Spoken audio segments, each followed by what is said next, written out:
ครับไว้พระรัตนตรัยอิมินาสักการะนะ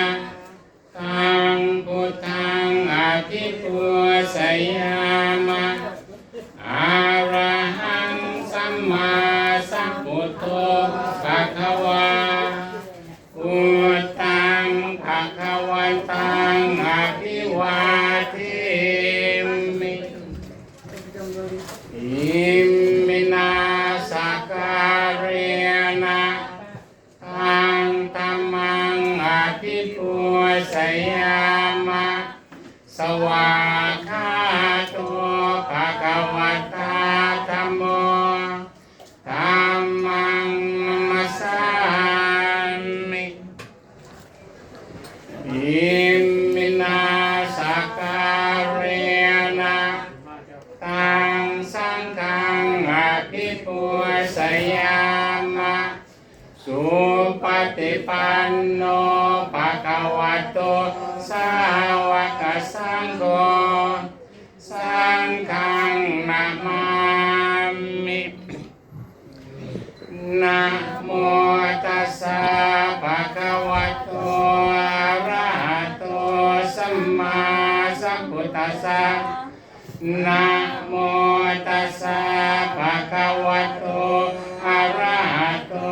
สัมมาสัมพุทธัสสะนะโมตัสสะภะคะวะโตอะระหะโตสัมมาสัมพุทธัสสะพุทธังสรณังคัจฉามิ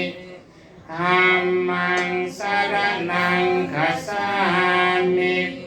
สังฆังสรณังคัจฉามิทุติยัมปิพุทธังสรณังคัจฉามิทุติยัมปิธัมมังสรณังคัจฉามิทุติยัมปิสังฆังสรณังคัจฉามิตาติยัมปิพุทธังสรณังคัจฉามิตาติยัมปิธัมมังสรณังคัจฉามิตาติยัมปิสังฆังสรณังคัจฉามิอิติปิโสภะคะวะอะระหังสัมมาสัมพุทโธวิสาจารณสัมปันโนสุขโตโลกวิทู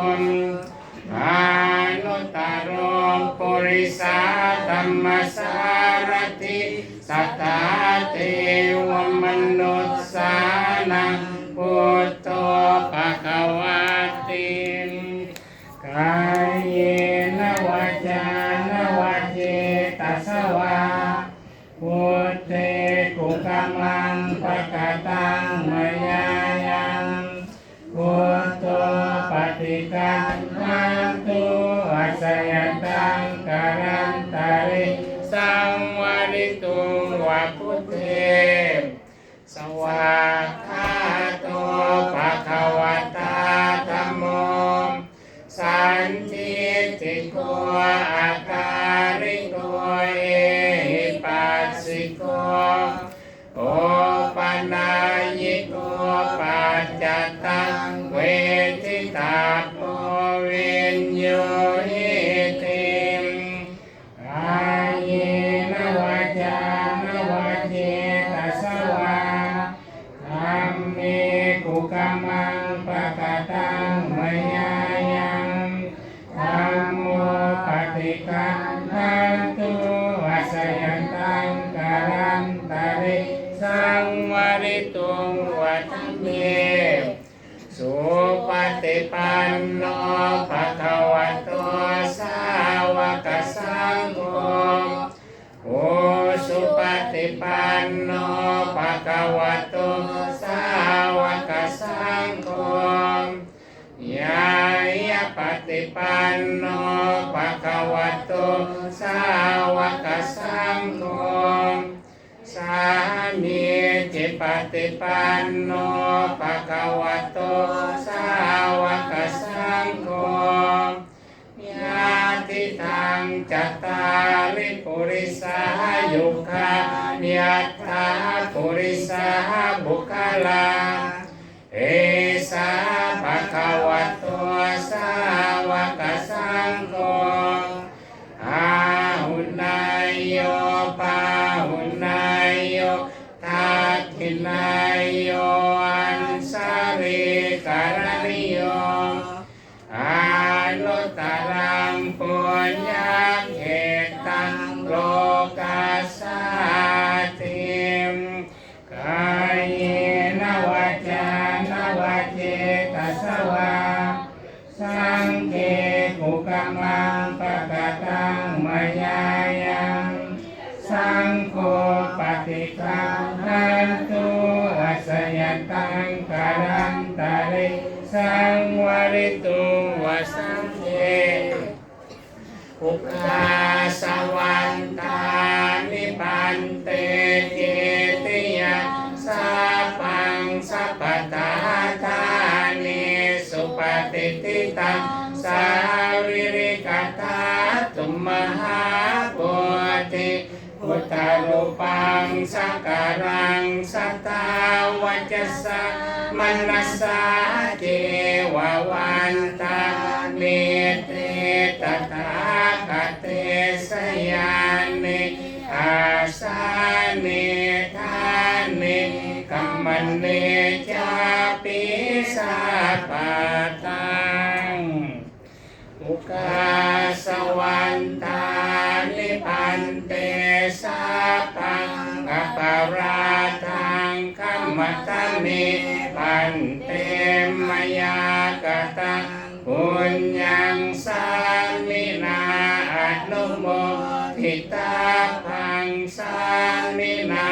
กตังปุญญังมายังตถาพังสาธุสาธุสาธุอนุโมทนาสาธุนัสมันตาจักรวาลีสุวัจจสันตุเทวตาสัทธรรมโมริสัสสาสุนันตุสักขโมกขธรรมสักเกกาเมจารุเปกริสีคารตเตจันตริเกมาเนติเปรักเขจักขาเมตรุวนาคาอะเนเทอะมัตุมเหเขเตภมมาจยันตุเทวสลตลวิสัเนยาคาคันทปนาคาปิทันตาสันติเกยังมุริวรวัจจนังสาทโอเมสุนันตุธรรมสวนาการโรอัญญมัทันตาธรรมสวนาการโรอัญญมัทันตาสาธุกาสาคุงข้าทั้งหลายหมายมีครอบครัวพิจิตรและวงคำจันทร์เป็นเขาเป็นท่านเจ้าขอเชิญเทพบุตรเจ้าทั้งหลายที่ยังใหญ่ยังอยู่สปุพร้อมภายสวรรค์อันเป็นสันกามาและเก้าภพกับทางเทพเจ้าทั้งหลายสัมภูมาซึ่งสถิตอยู่ในที่ภาพิมานมากับตั้งอยู่ในอากาศจอมลอยภูผายอยสูงต่ำที่ตนที่เลื่อนลอยอยู่ถ้ำเวหากับทางที่อยู่จอมเนื้อปาที่กอดอนแดนด้านดาวประเทศเท่าแดนเมืองยายน้องเนืองแค่บ้านกับทางยายอยู่ทานปรึกษาแดนดงหนาป่าเราเงือเคหาเนื้อให้นาสวนทางมัวมัวนาหากอันเป็นเสยขันทัพนาคาติทันตาอันสถิตอยู่ในเตือนธรรมทางน้ำและทางบกที่ตินตกศูนย์ธรรมอันบกคำเสมอกันสันติเกียนมีอยู่ที่ไกลและไกลอายันเตขอจงให้ญาติซึ่งเข้ามาณสถานที่นี้อ่านคำไตรสีซองคำสอนแห่งปัสสินาวรมุนีนาดุรทันเสื้อซาสัพปุริสาสุนันตุขอจงได้ตั้งโสตาปงเจตนาลงในตั้งคณิกาสมาธิตั้งสติประกอบซึ่งมานาสิการฟังอุทานคำพงข้าจัดกล่าวในบันิเตินธรรมสวนาการโรอัญญมัทันตากานานิเป็นอย่างดีควรฟังธรรมแห่งพระมุนีโดยความเคารพและความสงบแด่ก็ขาดเถิดสมถะสินาลำกันเนาะสัมผัสกันไปพร้อมกันนะโมตัสสะภะคะวะโตอะระหะโตสัมมาสัมพุทธัสสะ นะโมตัสสะภะคะวะโตอะระหะโตสัมมาสัมพุทธัสสะนะโมตัสสะภะคะวะโตอะระหะโตสัมมาสัมพุทธัสสะพุทธังสรณังคัจฉามิธัมมังสรณังคัจฉามิสังฆังสรณังคัจฉามิทุติยัมปิพุทธังสรณังคัจฉามิทุติยัมปิธัมมังสรณังคัจฉามิทุติยัมปิสังฆังสรณังคัจฉามิตาติยัมปิพุทธังสรณังคัจฉามิตาติยัมปิธัมมังสรณังคัจฉามิตาติยัมปิสังฆังสรณังคัจฉามิปานาติปาตาเวรมณีสิกขาปัทังสมาธิยามิอะทินนาทานาเวรมณีสิกขาปัทังสมาธิยามิกาเมสุมิสาจาราเวรมณีสิกขาปัทังสมาธิยามิมุสาวาทาเวรมณีสิกขาปัทังสมาธิยามิสุราเมรยมัสสะปมาทฐานะเว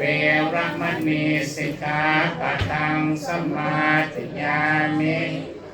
อิมานิปัญจสิกขาปัฏฐานิสัมมาทิยามิทุติยัมปิอิมานิปัญจสิกขาปัฏฐานิสัมมาทิยามิตาติยัมปิอิมานิปัญจสิกขาปัฏฐานิสัมมาทิยามิสาธุ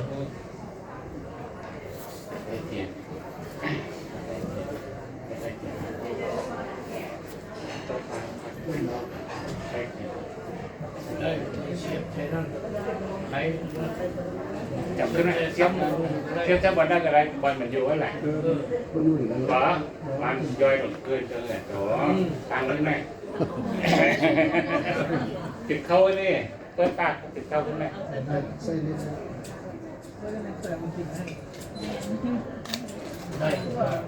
คนไทยเฮ้ยสูบได้เลยจีบไอ้เรานั่นเอาเทียนนั่นมาเฮ้ยเอาไก่นั่นเอาอันนี้ดีเลยทานกูได้ชอบอีกโอ้ยเอามาง่ายเล่ามาเคยเห็นมาติด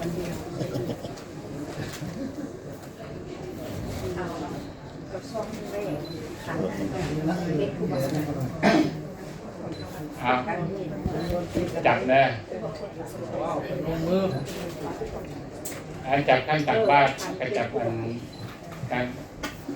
เก่าขับถวายปัจจัยทานกับพัฒนาหารออกจากเรื่องของทานกันเนาะวันลังนะโมตัสสะภะคะวะโตอะระหะโตสัมมาสัมพุทธัสสะนะโมตัสสะภะคะวะโตอะระหะโตสัมมาสัมพุทธัสสะนะโมตัสสะภะคะวะโตอะระหะโตสัมมาสัมพุทธัสสะอิทังทานังศิรวันตานังอิคุนังนิยาเทมะสุตินังวัตเมธานังทานังเมปาริสุทธังอาสาวะทญาวหังนิพพานะปัจจโยโหตุอนาคเตกาเรสาธุอิมานิมะยังพันเตบินทาปตานิปตานิมั ตกาปตานิปัจจัยธนานิอัฏฐปริฆารานิ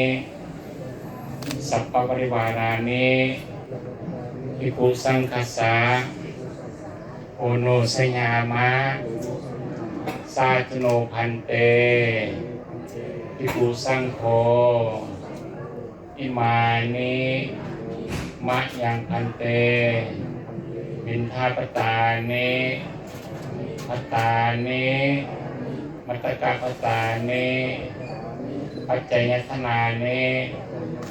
อัฏฐปริฆารานิสัพพปริวารานิปฏิคันหาตุอัมหากันเจวะมาตาปิตุอธินันจะ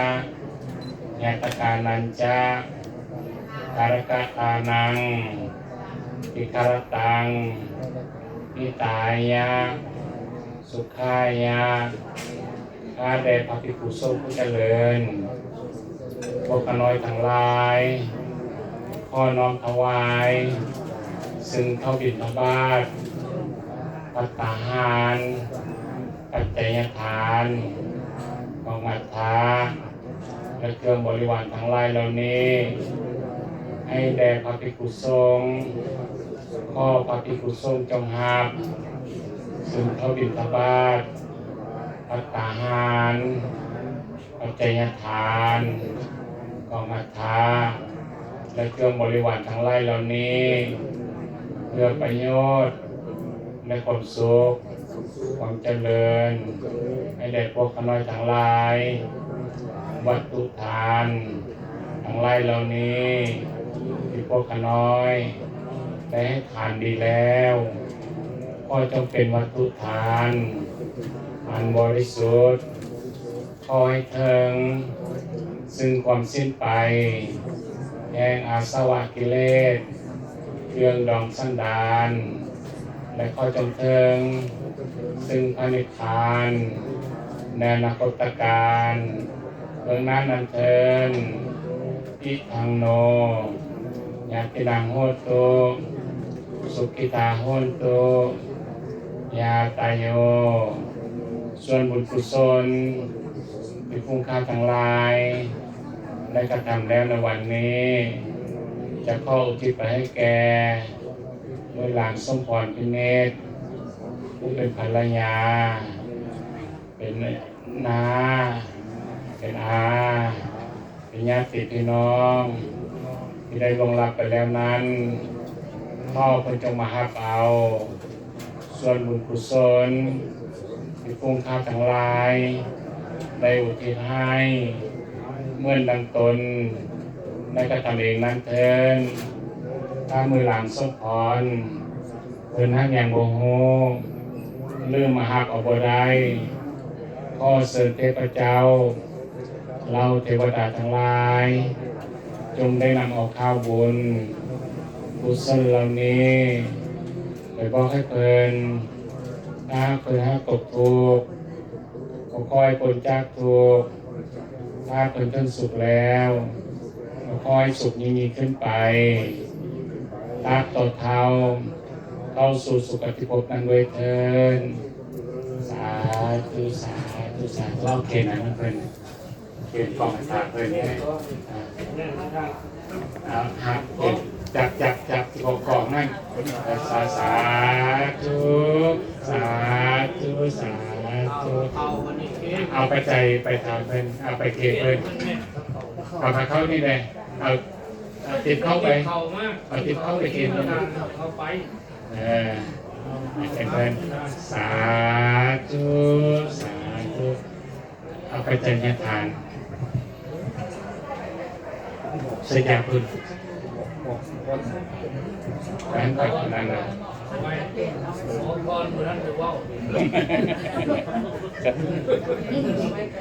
เฮียนใหม่อยากเลย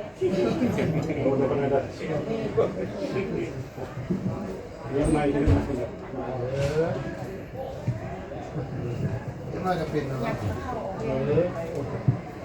มามาเลยดึงออก ได้พอกันหมดละโยเทียมก็ได้เร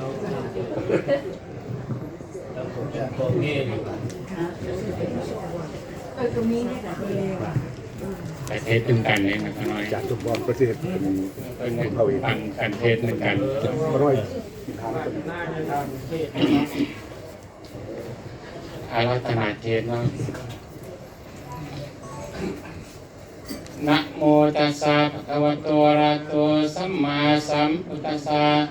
นะโมตัสสะภะคะวะโตอะระหะโตสัมมาสัมพุทธัสสะนะโมตัสสะภะคะวะโตอะระหะโตสัมมาสัมพุทธัสสะพุมาจารุกาอิปติสันปติการันสาริยังอิวารังอายาจตังสันติทัสสันตาปาราสังคัสสาติกาเอ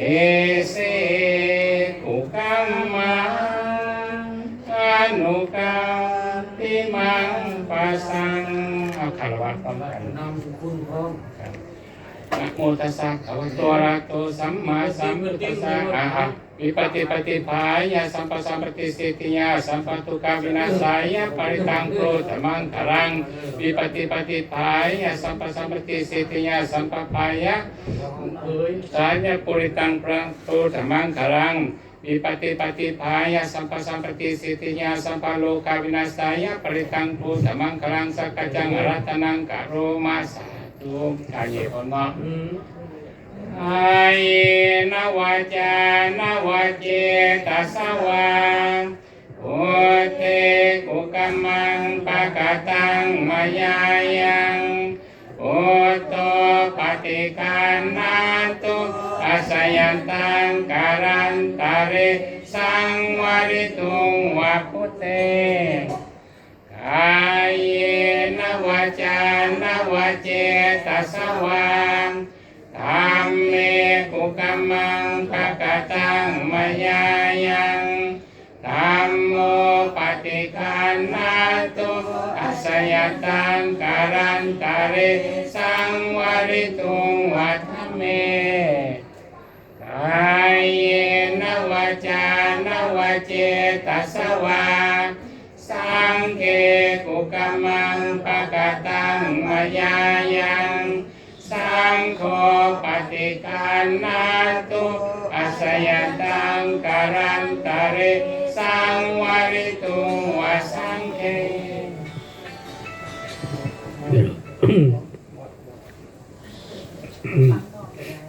บรรยายอาการเป็นเทศก็เลยว่าที่ฟังเทศเพราะว่า นะโมตัสสะภะคะวะโตอะระหะโตสัมมาสัมพุทธัสสะนะโมตัสสะภะคะวะโตอะระหะโตสัมมาสัมพุทธัสสะมาตาปิตุอุปาทานังเอตมังกรมุตตมันตีติในวันโอกาสนี้ขอน้อมไว้ญาติใหญ่ชาลีพร้อมทั้งคณะพระสงฆ์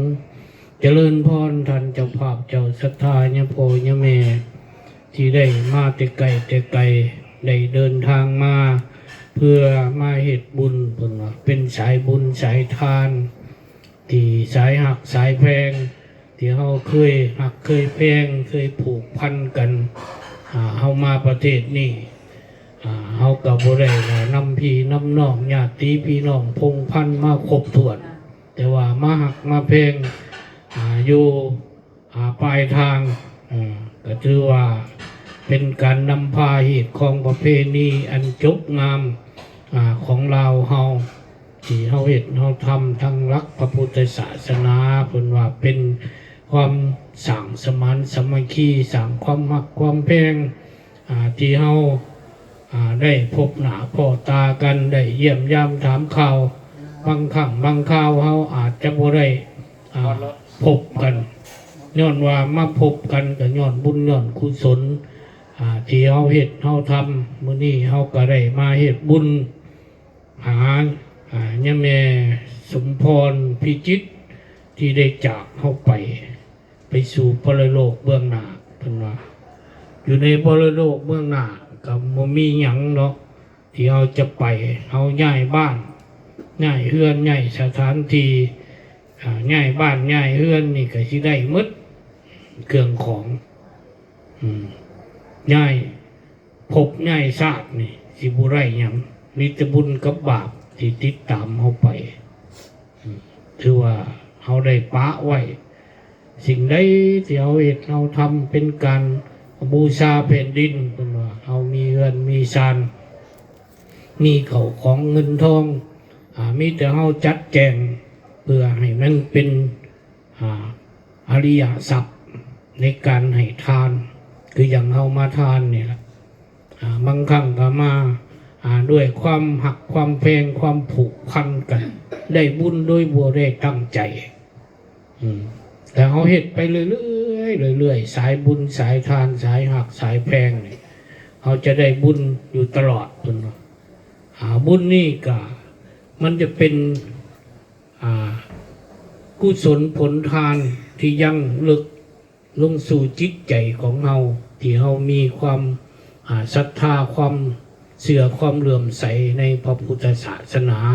เวลาพิธีกรเพิ่นนำในการน้อมถวายเพิ่นยังว่าให้ยกขันตั้งจิตตั้งใจอธิษฐานเพื่อให้มันผูกพันกับจิตใจของเฮาเวลาเฮาไปใส่มาใส่มีปัญหาหยังเฮาเลยนึกถึงบุญของเฮานี้ที่เฮาเฮ็ดเฮาทำเนี่ยบ่แม่นว่าเฮาบ่มีหยังเด้เป็นบ่อนพึ่งบ่อนอาศัย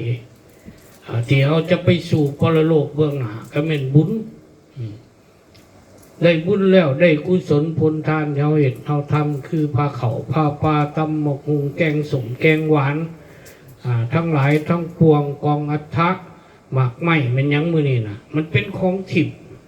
บ่ได้แม่นว่ามันจะเป็นพาคือเฮาขึ้นนี่ได้เดี๋ยวเอามาตั้ง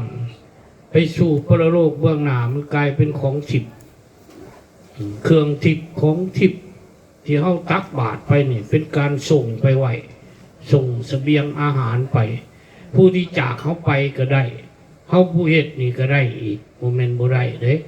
เอามาเสียสละมาเฮ็ดมาทำน้อมถวายแก่พระสงฆ์องค์เจ้าทั้ง5 องค์ที่มานั่งหับเครื่องทยทานเขาก็ได้บุญผู้จากเขาไปก็ได้บุญอนุโมทนาทานบุญตัวนี้ก็สะท้อนย้อนกลับหาเฮาถ้าเฮาจะได้บุญ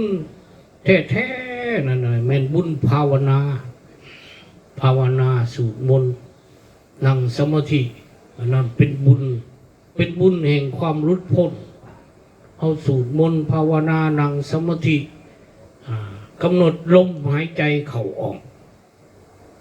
เพิ่นว่าเอาแต่ลมก็ได้หายเข้าหายออกหายเข้าหายออกแล้วพิจารณาห่างกายของเราบ่มีหยังเพิ่นว่าจังหน่อยเขาก็ปล่อยปะมันไปเพชรนินจินดาที่เฮาซื้อมาใส่มาถือกะมันก็บ่ได้ไปกับเฮา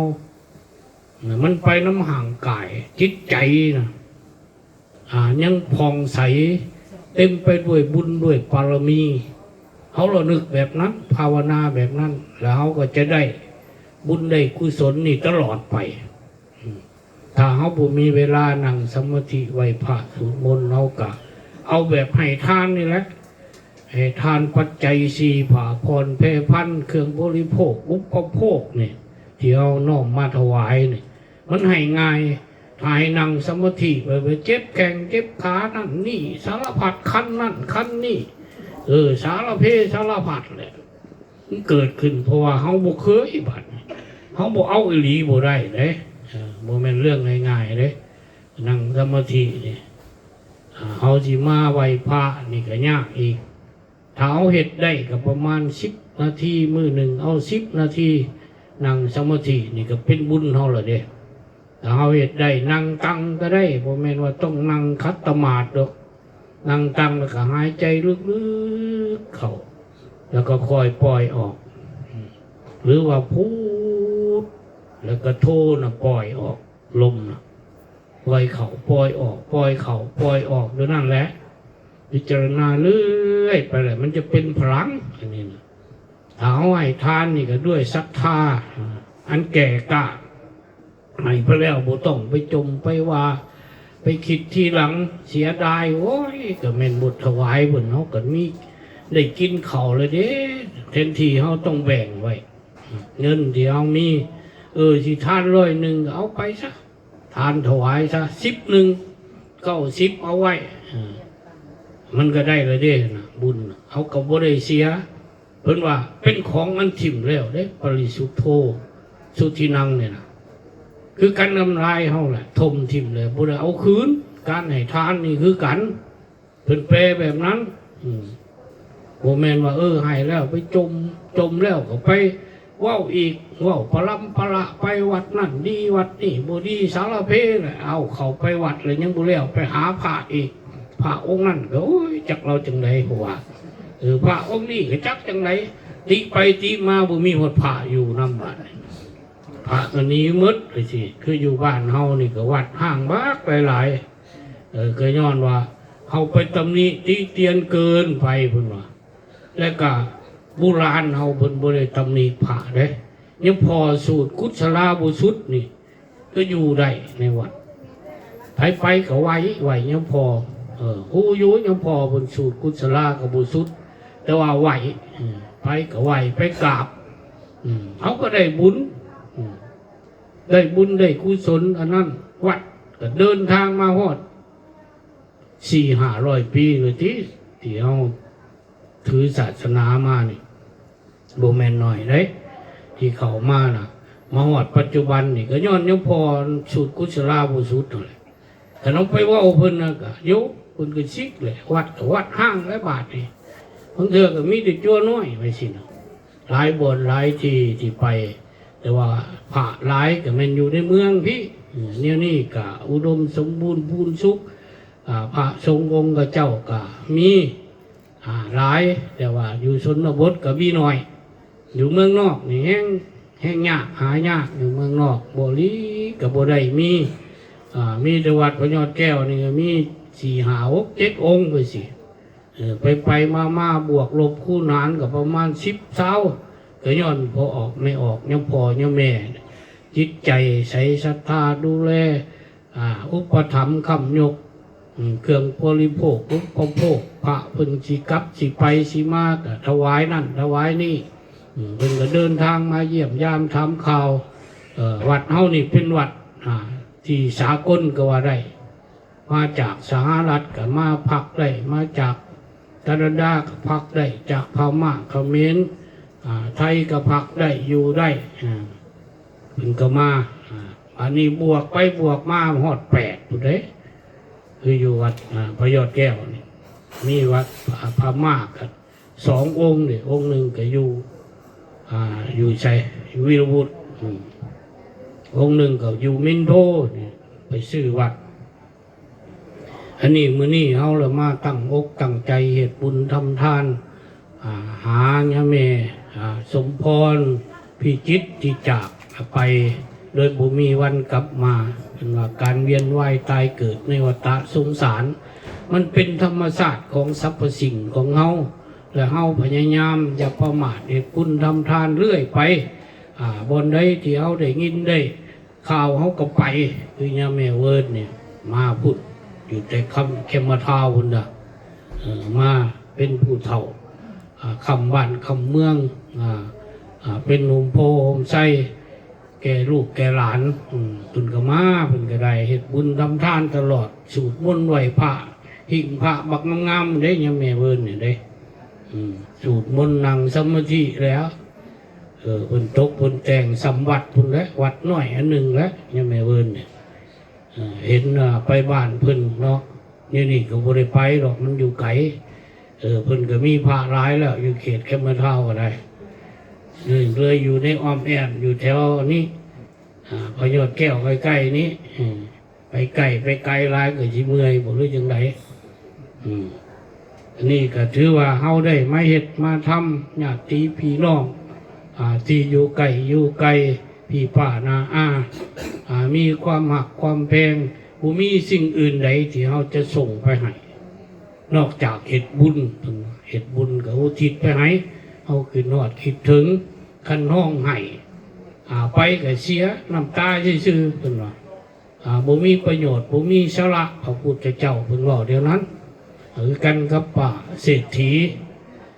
เศรษฐีห้องให้หาลูกตายไป3 ปีไปแล้วก็แต่งคนใส่ไปปูปุ๊กศาลาไว้เอาเสือสาดอาสนะไปไว้ในปราสาทแล้วก็แต่งคนใส่ไปส่งเขาทุกมือมีมือหนึ่งละไปบ่ได้ฝนตกแห้งหลายน้ำมากโอ้ยก็เลยว่าหยุดความห่วยบ่ได้ก็เลยมาเห็นพระเพิ่นย่างบิณฑบาตก็เลยเอาเขาใส่บาตรพระเพิ่นก็หยาดน้ำไม้ทานอุทิศให้ลูกมันจึงได้มากินเขาแต่มือเดียวมานิมิตให้พ่อความฝันให้พ่อฟังว่าข้าตายจากพ่อไปแล้ว3 ปีมาได้กินเขาแต่มือเดียวคาบเดียวนี้แต่งคนใส่ไปส่งเขาทุกมือเหตุใดจังบ่ได้กินเขาจังมาได้กินเขาแต่มือเดียวนี้คาบเดียวนี้ก็เลยห้องคนใส่มาคนใส่จึงว่าเนาะว่าขาเขาไปทุกมือแต่มือหนึ่งฝนตกน้ำมากเลยบ่ได้ไปเห็นภิกษุมาบิณฑบาตเอาเขาใส่บาตรลูกของท่านจึงได้กินเขาแต่มือเดียวนี้แล้วจึงได้แต่งเครื่องสักการะบูชาดอกไม้ธูปเทียนไปน้อมไหวพระพุทธเจ้าเพิ่นจึงบอกว่าคนที่ตายไปแล้วหันที่เฮาแต่งเสื้อสาดอาสนะมีเขาน้ำสั่งปลามีทุกสิ่งทุกอย่างเฮือนซานบ้านซองไปให้ในภาษาบ่มีประโยชน์เพิ่นบอกว่าที่เฮาจะให้หันแล้วเฮานิมนต์พระสงฆ์คณะสงฆ์ไปบ้านแล้วก็น้อมถวายคือมื้อนี้นะมาถวายพระทหารนี่หาญาแม่สมพรนี่เพิ่นจะมาได้รับบุญรับกุศลพระพุทธเจ้าเขาบอกนั้นแล้วก็หลังจากนั้นเศรษฐีก็ได้นิมนต์พระพุทธเจ้ามาแล้วก็น้อมถวายเครื่องสักการะบูชาพระทหารปัจจัย4แล้วพุทธเจ้าก็บอกว่าแต่นี่ต่อไปถ้าเจ้าอยากขึ้นฮอดลูกเจ้าให้เจ้าปฏิบัติศีล 5ถือศีล 5ศีล 8ก็ได้แล้วแต่ศรัทธาเศรษฐีก็ยังมาถือศีล 5ศีล 8ลูกมันก็ได้ไปเกิดอยู่ถึงสวรรค์พุ่นวันนี้พ่อตายก็ได้ไปเกิดน้ำกันมีมารสูงได้หลายโยชน์มีนางผ้าหลายชุมเฮานี่นะมีนางผ้าหลายบ่ได้พิษกันอยู่เทวดาบักเป็น10,000 20,000เป็น1,000นี่มี2 คนนี่พิษกันแล้วคุณว่าได้ มันจะเป็นแนวนั้นหรือจังไดเอาวันนี้แหละก็เลยได้ไปเกิดอยู่บนสวรรค์แล้วเนาะก็ย้อนว่าการภาคเพียรพยายามเฮ็ดบุญทำทานรักษาศีลบ่ได้ขาดการรักษาศีลบ่แม่นว่ามีหยังดอกเขากำหนดจิตใจของเฮาให้ผ่องใสลดละโทสะโมหะโลภโกรธหลงความเครียดความที่บ่ได้ดังใจเฮาปลดปล่อยมันนี้อย่าเอามาคิดมาอ่านเรื่องผ่านไปเป็นอดีตมื้อเดียวชั่วโมงเดียวก็ถือว่าเป็นอดีตแล้วเฮาปล่อยปะไปสิ่งที่ได้หนักหนาสาหัสเฮาก็อย่าไปยึดมั่นถือมั่นเป็นว่ามันจังบ่ได้เป็นทุกข์เฮ็ดให้จิตใจของเฮานี่สบายพระเพิ่นก็เทศให้ฟังได้แต่ฟังเทศก็สาธุคือที่คักแท้เด้กลับไปบ้านก็เปลี่ยนใหม่อีกเฮาบ่มีสติเพิ่นว่าเฮาต้องมีสติสัมปาสัญญะฮู้สึกเฮาก็สิไปหายไปเครียดเขาบ่มีประโยชน์ดอกสิมีหยังความเครียดความหมายก็เฮ็ดให้จิตใจของเฮาหวั่นไหวสั่นแล้วก็นอนบ่หลับมันบ่ได้ดังใจเลยมันเป็นเหตุถ้ามันเฮาไปถือนิสัยแนวนั้นเป็นทุกข์เด้เป็นทุกข์นอนกิ้งไปกิ้งมาแล้วอยากเว้าสิ่งที่โตอยากเว้าแล้วเอาเราไปถือเอาแนวนั้น ถ้าเฮาถือเอาเรื่องคุณความดีโอ้ชีวิตเฮามานี้ก็ถือว่าโชคดีมหาโชคเกิดมาเป็นมนุษย์เกิดแล้วก็ได้ถือศาสนาพุทธแล้วก็ได้มาตั้งถิ่นฐานอยู่ประเทศนี้ปฏิรูปประเทศเพิ่นว่าเฮาตั้งถิ่นฐานอยู่ประเทศที่สมควรหรือว่าอยู่ในสถานที่สมควรแต่คืออยู่บ้านเฮาก็จะไปอยู่ในบนน้ำท่วมเนาะเห็ดหน้าและน้ำท่วมทุกปีก็เจ๊งแล้วเป็นเฮาบดมาสอบบอลอยู่บอลตั้งถิ่นฐานคือบ้านยังพอเพิ่นนี่นะยังบ่ตู้นี่อยู่สีฐานบ่แถวสีฐานบ้านหอมเป็นดินดำน้ำซุ่มแล้วเขาปลาอาหารนี่ไปเลี้ยงกำแพงนครนี่จากนี่แหละลุกตื่นดึกลุกเศร้าพวกนี้นะบ่ายโมงหนึ่งลุกเลยเด้เขาว่าซุ่มกันก็ซุ่มกันเบิดมือกินกันเบิดมือนี่แม่นี่ใส่เท้าบ้านหอมเขาถือว่ากินที่สุดแหละกันเขาตีมวยก็ปิดหอดพูดแหละผักพรบุไทยหอดหน้าพูดแหละบุคุดสวนหดสวนแหละมือวันถิดเนี่ยนี่คือที่บุเป็นที่เนาะเอาหนักก็ก่อยฉะนั้นแหละเป็นว่าเฮาเฮ็ดบุญเฮาเลยมีโอกาสได้เฮ็ดบุญทำทานแล้วเฮาคิดเฮาแต่เรื่องบุญนี่เด้อให้มันเป็นนิสัยเป็นอารมณ์เฮาว่าเฮาเฮ็ดเฮาทำสร้างมาเป็นมหาบุญมหากุศลนี่ใส่บาตรนี่เขาจำเลยบ่นี่จะแสนเถื่อเลยนี่นะฮะมาอยู่ประเทศนี่30 ปีนะมันสิจักขัน100ขัน1,000ขัน10,000ขันแล้วบ่ฮอดแล้วบ่เขาก็ไล่เบิ่งแล้วสิฮอดแหละบางมื้อก็2บอน3บอนเอาถึงผูกแขนผูกหยังได้มหาบุญมหากุศลพอแล้วก็ย่างยุ่งพระบัดสิตายแล้วนี่มนต์พระพิสูจน์ได้เด้อบ่ว่าย่านแต่บ่ได้บุญเพิ่นก็ไปบอกเขาทั้งที่บุญในโตของเขามันก็เหลือเพื่อแล้วเขาบ่จำเป็นที่ไปคิดเรื่องนั้นเรื่องนี้ไปห่วงผู้นั้นห่วงผู้นี้ฉะนั้นบุญเกิดจากจิตจากใจของเขาในมื้อนี้เขาก็ได้มาเฮ็ดบุญทำทานหาญาแม่สมพรพิจิตรก็ถือว่าขอให้ดวงวิญญาณของเพิ่นรับผู้ด้วยวิธีทางใดวิธีทางหนึ่งถ้าเพิ่นตกทุกข์ก็ขอให้พ้นตัดทุกข์ถ้าถึงสุขแล้วก็ขอให้สุขยิ่งขึ้นไปและขอบุญนี้จงสะท้อนย้อนกลับมาหาท่านเจ้าภาพญาพ่อย่าแม่ทุกคนทุกท่านที่ได้เสียสละเวลาอันมีค่าได้มาเฮ็ดบุญในทำทานในมื้อนี้ขอให้ทุกคนทุกท่านมีแต่ความสุขกายสบายใจอยู่ดีมีสุขมีอายุมั่นขวัญยืนให้ได้สั่งบำเพ็ญบารมีสืบต่อไปขอเจริญพรอนุโมทนาในโอกาสนี้เนาะสาธุสาธุสาธุสาธุสวด ชาวดิวหาปุราปริปริติสากลังมิเมโตจินังเปตนังอุปตปติสิทันติจังตุสัพเพปริตุสังฆปาจันตุสาธุสาธุยุวันสันตุสัมภโลกวินาสันตุมาเตภวันวันตันโยสุขิธิกายุโกภวะภิวันธนังเตสนิจังวันทาปัจจายโนจัตตัมมาวันทันติอายุวันโนสุขังภาลังสิเมยติมิตาสักจามิเปตานังกะกินนังกะสัพพุเพมนุสาลังนาหิลุนนังวะโสโกวายาวัญญาบาลิเทวานานาตัมเปตานังเทวังจิตันติยาตโยอายัญจะโคทกินนาทินนาสังฆมิสุปฏิทิฆาลตังหิตายาสัทธนาโสภะกัมปติโสยติขมุจายังนิทัสสิโตเวทนาปุสัจจกตาอุลาลาภลัญจภิกขุนามานุปาทินังตุเมหิปุญญังปัสสุตังอนัปปกันติสัพเพตตาสัตว์ทั้งหลายที่เป็ เป็นเพื่อนดวงเกิดแก่เก็บตายด้วยกันหมดทั้งสิ้นเวลาจงเป็นสุขเป็นสุขเถิดอย่าได้มีเวรแก่กันและกันเลยสัพเพสัตตาสัตว์ทั้งหลายที่เป็นเพื่อนดวงเกิดแก่เก็บตายด้วยกันหมดทั้งสิ้นพยาบาท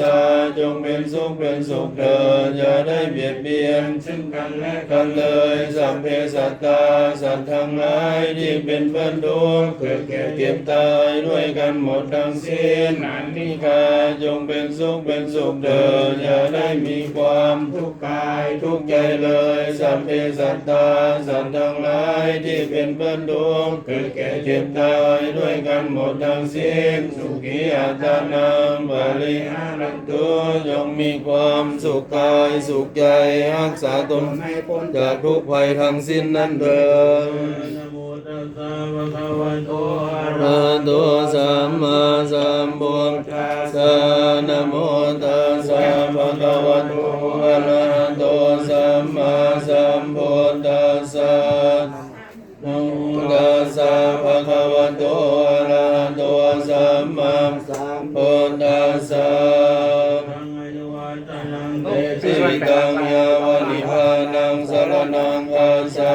มิธัมมังอายุวัฒนังเตสิวิตังยาวนิพานังสรณังคัจฉามิทุติยวัฒนังเตสิวิตังยาวนิพานังสรณังคัจฉามิทุติยมปิพุทธังอายุวัฒนังเตสิวิตังยาวนิพานังสรณังคัจฉามิทุติยมปิธัมมังอายุวัฒนังเตสิวิตังยาวนิพานังสรณังคัจฉามิทุติยมปิสังฆังอายุวัฒนังเตสิวิตังยาวนิพานังสรณังคัจฉามิตติยมปิพุทธังอายุวัฒนังเตสิวิตังยาวนิพานังสรณังคัจฉามิตติยมปิธัมมังอายุวัฒนังเตสิวิตังยาวนิพานังสรณังคัจฉามิยามปิสังฆังอายุวัฒนังเตสิวิตังยาวนิพานังสรณังคัจฉามิทวีกัญ จั จ นทวันตสัญจาสาสเกปัญญาสตาสหัสสามินามานิสิลสาอหังเตสังธรรมันจาสังฆัญจาทะเลนะนามามินมกาลานุภาเวนะหันตวาสัพเพอุปัชฌเวอเนกาอันตรายาปิวินาสันโตอาเสสันโตสัมโพเทปัญญาสัญญาจตุวิสติสามสเกตัสสะสัตตาสหัสสามินามามิสิลสาหังเตสังธรรมันจาสังฆัญจาทะเลนะนามามิหังนมกาลังอุภาเวนะหันตวาสัพเพอุปัฏฐเวอเนกาอันตรายาปิวินาสันโตอาเสสะสัมโพเทนะโมทัลลาสเตอัตตาจตาลิยสสหัสเกวิสัพเพสตาสหัสสามินามามิสิลสาหังเตสังธรรมันจาสังฆัญจาทะเลนะนามามิหังนมกาลานุภาเวนะหันตวาสัพเพอุปัฏฐเวอเนกาอันตรายาปิวินาสันโตอาเสสะโตสัมมาสัมพุทธัสสะมเหสิโนนะโมธัมมธัมมัสสะสวากขาทาเสวะเตนิธานะโมมหาสังฆาสาปิวิสุทธสีลทินนะโมโอมาทายาลัทธาสารัตนาตยาสสาธุกังนะโมโอมาทิตาสาตาสาวัตโตตยาสปินะโมกาลังเวนะวิภาสันโตอุปัฏฐวานะโมกาลานุภา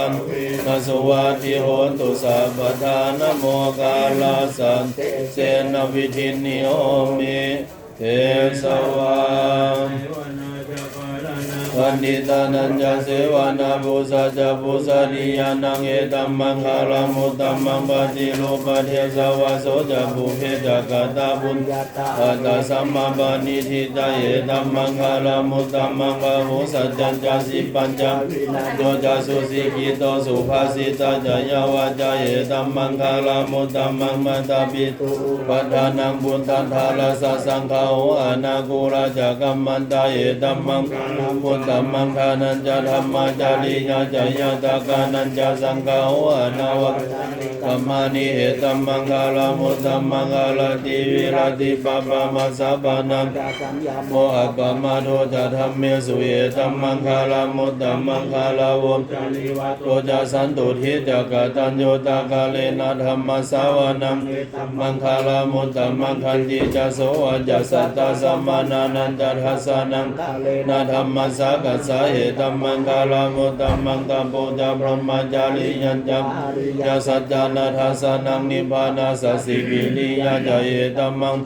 มุตตัมมังพุทธัสสะโลกธัมเมหิกิตังยาสนากัมปติยโสกัมสังเขมังเอตัมมังคารามุตตัมมังเอตาทิสานิกตวานาสัพพธรรมปาลังสัพพนาสุตันติตันเตสังมังคารามุตตัมมันติกตานิภูมานิวายานิวาหันตาลิเขตานาคาตังเทวะสัพพุสิตังพุทธังนามัสสะมาสุวัตติวันตุยานิธรรมนิสัมมาคาตานิภูมานิวายานิวาหันตาลิเขตาธรรมเทวามนุสัพพุสิตังธัมมังนัมมะ สุวัตติหนตุนิดาภูธานิสัมมาคาตานิภูมานิวายานิวาหันตาลิเขตานาคาตังเทวะสัพพุสิตังธังนามัสสะมาสุวัตติหนตุอรหังสัมมาสัมพุทโธวิสาจารณสัมปันโนสุขโตโลกวิโรอนุตตโลปุริสธรรมสารถิสัทธาเทวมนุสานังพุทโธภควาเตสวากขาโตภควตาธัมโมสันติติโกอากาลิโกเอหิปัสสิโกนายิโกปัจจตังเวทิตาโพวิญโยเยนเตสุปฏิปันโนสาวกสังโฆวสุปฏิปันโนภะคะวะโตสาวกสังโฆยะปฏิปันโนภะคะวะโตสาวกสังโฆติปฏิปันโนภะคะวะโตสาวกสังโฆยะดิทังยะตาลิปุริสังยุคาลิอัตถาปุริสาปุคลาเยสาภะคะวะโตสาวกสังโฆอาหุนายโยปาหุนายโยทักขินายโยอันสลิกาลนิโยอนุตตรังปุญญังเขตังโลกาสาติวินิมิตาสาบุทันตังกิริเมฆลังอุทิตโกลัสเสนามาลังอิธรรมาวิทินาสิตวามุนินโทตันเตสสะภวันตุเตสยมังคลานิมาลาติเลกามปิโยสิตสัพพันติงโคลัมปนาลวกมากรรมฐานทยากังคันเตสุทันตาวิทินาสิตวามุนินโทตันเตสสะภวันตุเตสยมังคลานิวตัคาธรรมติหันทาสุธาลุนันตังทาวันสนปะทังกุริมาลวันตังอิทิปิสังกตมโนจิตวามุนินโทตันเตสสะภวันตุเตสยมังคลานิกาตวานาคาธามุทาลังอิวะคาปินิยาจินจายโดดวัจนังกายมาเสสันเตนะโสมาวินินาสิตวา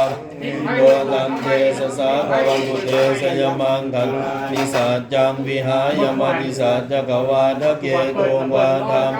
วิกมนังอติยันตะภูตังปัญญาปฏิปัสสริโตสิตวามุนินโทเตสสะภวันตุเตสยมังคลานินันโตปันตาภุสคังวิพุทังมหิตเทงปุนเตพระพุสเกนะธรรมาปยันโตเยนโตปะเทวิทินาสิตวามุนินโทตันเตสสะภวันตุสยมังคลานิกุกา หันเยเทพุสัมนาสุธาทหารทังพัมมังวิโสติสุติมิวิธานังญาณาคเทนาวินินาสิตวามปตันเตสสาภวตุเตสยมังคันนิเอตาปิโหนาสยมังคละอัตถคาทานวาจโนทินาทิเนสลเตมตันติตวามลาวิวิธานิจุปันทวานิโมกังสุขังอธิกัมยานโลสัพพัญโยนาโถหิตายาสัพปานินางปุเรนตวาปาลมีสัมภาปัตโตสัมโพธิโมตตัมเอเตนะสัจจวาเสนะโหตุเตสยัมกลังสยันโตโพธิยามุเลสัพนังนันทิวันทโนเอวังตวังเอสยสุสยมังคะเลอัปปลาสิตปันสีเสปัทวิโปคาเลอภิเสเกสาภโพธานังอาคัมโตปโมทานเตสุนาคตังสุมังคลังสุปัมตังสุโหหิตังสุขโนสมโหโตจาสุยีทังบมเลียสุปทาขินังกายกรรมังวาจาปทาขินังมโนกรรมังปเนทิเตปทาขินานิกัตตวานลพันตาเถปาทาขิเนมุเลสากยานังนันทิวันทโนเอวังตวังอิสโยเอสยโสสยมังทะเลอปราจิตวันลังเกเอเสปทวิโปคาเลอภิเสเกสาปปุทานังอาคาปันโตปโมทันเตสุนาคตังสุมังสุปภาตังสุโหหิตังสุขโนสมโหจาสุยีทังพัมมจารีสุปทาปินังกายกรรมังวาจากรรมังปทาขินังมโนกรรมังปเนทิเตปทาขินานิกัตตวานลพันตาเถปาทาขิเนยะโมเลสากยานังนันทิวันตโนเอวังตวังวิสโยโหหิสยสุสยมังคะเลอัปปลาสิตปันเกสีเสปทวิโปคาเลอภิเสเกสาปปุทธานังอาคาปัตโตปโมทันติสุนัขสุมังคลังสุปภาตังสุโหหิตังสุขโนสุโมโตจัสสุยิตังธรรมจารีสุปทาขินังกายกรรมังวาจากรรมังปทาขินังมโนกรรมังปเนทิเตขินาปทาขินานิกัตตวานลพันตาเถ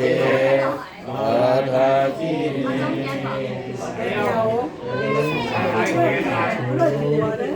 มานี่บ่นี่นี่เดียวมันบ่ยังทานมันเคยกันเลยที่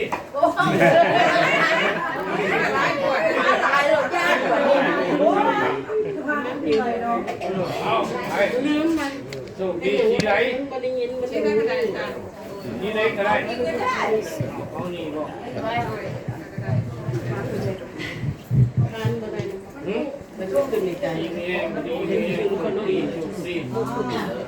รับวันดีเอายังไม่เอาสีไหนนั่งสีดำเดี๋ยวนี้ลวกได้แม่ เลือกได้เลย โอ้โหตกเกาเปี้ยงมุนี่โอ้นะเปี้ยงมัน มาก็สุดแล้ว ไปอาบตกเกาเลยนะ โอ้เห็นอันนั้นดีๆให้เว้ยอันชิดก็มีเลย เฮ้ยอาจารย์ก็ชื่อใหม่ก็ได้ชื่อใหม่ครั้งแรกนี่เทื่อเดียวก็แบบพุ่งมีสิ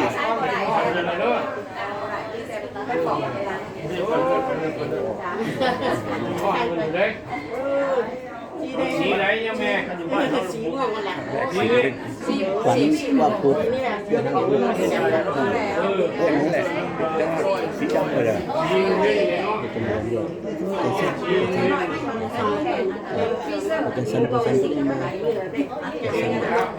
แหละที่วัดเขาสูตร สีไหนแม่วะ เป็นสีดำ สีไหนนี่ม่วงนี่ มีเกิดมีเกิด ได้ว้าเจ้ามัน